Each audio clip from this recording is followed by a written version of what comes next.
Kantor pusat Bank Aceh yang terletak di Jalan Teku Muhammad Daud Bereih, Banda Aceh, Rabu pagi ludes terbakar. Kebakaran terjadi sekitar pukul 6 waktu Indonesia Barat. Belum diketahui penyebab terjadinya kebakaran ini. Seorang tenaga teknisi menjadi korban dalam insiden tersebut.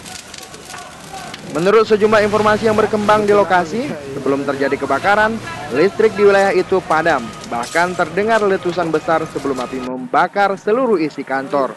Hanya dalam waktu cepat seluruh dokumen dan ruangan ludes terbakar. Belasan armada pemadam kebakaran dikerahkan ke lokasi untuk memadamkan api. Api baru dapat dipadamkan sekitar pukul 8 pagi. Akibat kebakaran ini, seorang tenaga teknisi atas nama Yudestri menjadi korban.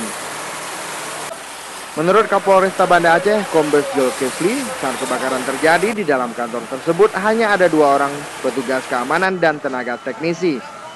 Polisi masih menyelidiki penyebab kebakaran.